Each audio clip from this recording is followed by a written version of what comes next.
Bien, aujourd'hui on va reprendre le confinement comme prétexte, comme exemple pour développer une notion de la psychanalyse et ici une notion de Lacan très importante qui est le registre du symbolique. On avait déjà consacré deux vidéos au symbolique, un sur le signifiant et l'autre sur les trois registres symboliques, imaginaire, réel. Et quand on avait abordé le signifiant, on avait bien dit que le symbolique est le registre du fonctionnement du signifiant. Et là, ce développement, Lacan le opère à travers une relecture de tout l'enseignement de De Saussure. Ici, on verra bien un autre aspect très important, parce que celui-ci ne suffit pas pour expliquer le symbolique, le registre du signifiant. Il faut un autre aspect, une autre explication qu'on va voir maintenant, et on prend le confinement comme prétexte. Pourquoi le confinement comme prétexte? Parce que j'ai fait deux rêves lors de ce confinement, alors que c'est un genre de rêve que je fais jamais, je suis très attentif à mes rêves, et c'est maintenant que apparaît ce type de rêve.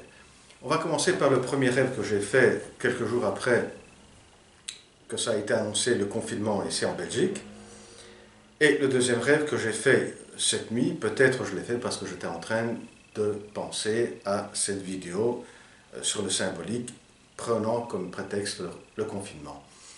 Le premier rêve que j'ai fait après quelques jours du confinement est très simple, est le suivant.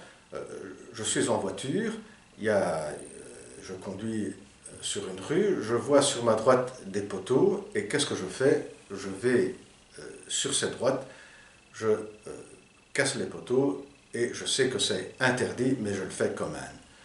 Là, on voit bien l'explication de ce rêve. Je suis en voiture sur une route. Là, la route, on est bien dans un confinement. Je dois suivre certains espaces.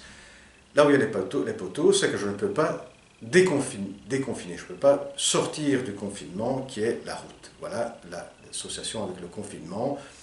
Je vais braver un interdit et je vais sortir du confinement à travers ce passage sur les poteaux avec la voiture. Le deuxième rêve que j'ai fait cette nuit est le suivant. C'est un peu plus compliqué, je vais le résumer, mais il y a plusieurs pensées qui se rejoignent. Je suis toujours en voiture, je m'arrête parce qu'il y a une voiture devant moi, j'essaie de freiner, mais j'ai du mal à freiner, mais j'arrive tout de même à freiner à quelques centimètres pour ne pas accidenter la voiture devant moi. Cette voiture, et ça c'est ma perception, elle fait une marche en arrière, elle provoque un accident, et l'accident est plutôt conséquent. Le fautif apparemment c'est moi, parce que c'est moi qui est derrière, et à partir de là, il y a toute une série de pensées qui vont se présenter. Je ne vais pas décrire, c'est plutôt aller près dans les détails. Et l'histoire, c'est que cette personne donc,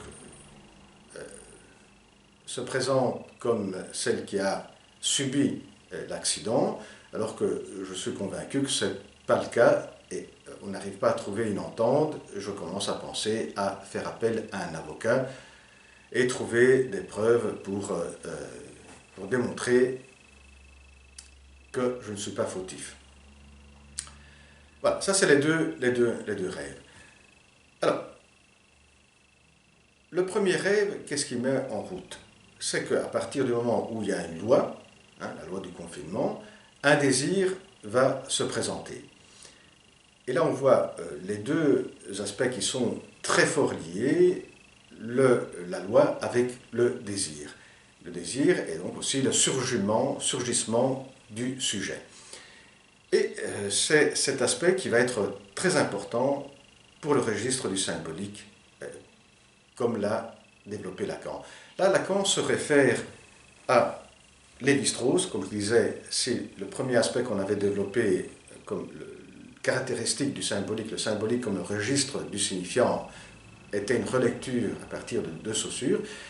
Ici, la référence est directement liée à Lévi-Strauss, pour lequel le passage de la nature à la culture se fait grâce à l'interdiction de l'inceste et la circulation de la parole.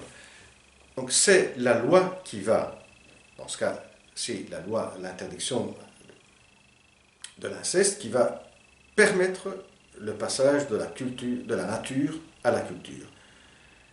Et Lacan va reprendre ça, de la loi, donc de ce passage de la nature à la culture qui se fait, qui s'opère à travers la loi.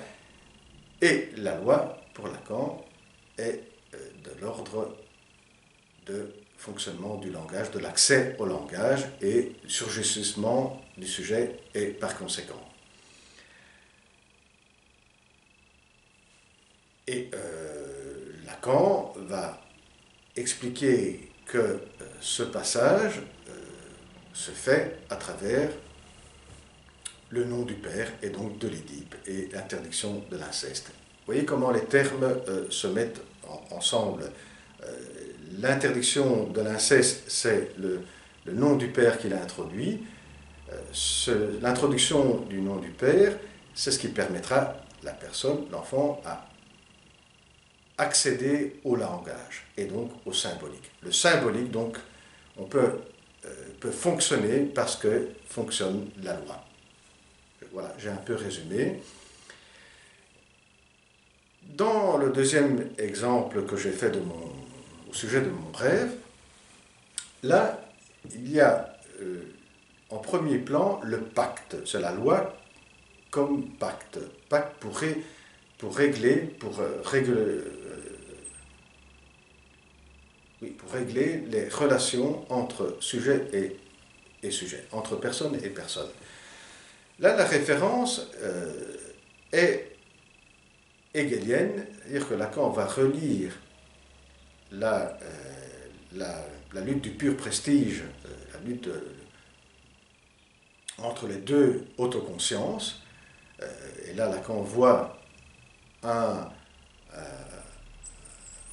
une tension entre deux autoconsciences, entre deux imaginaires, c'est-à-dire que quand on se trouve face à un reflet de soi-même, comme dans le miroir, là ça crée une tension qui aboutit à la mort.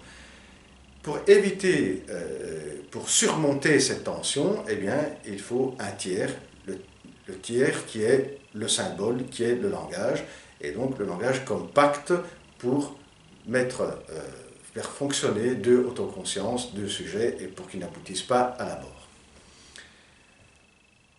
Eh bien voilà, ce deuxième aspect qui est essentiel au symbolique est la relation avec la loi, l'interdit. Eh bien, à la prochaine vidéo. Au revoir.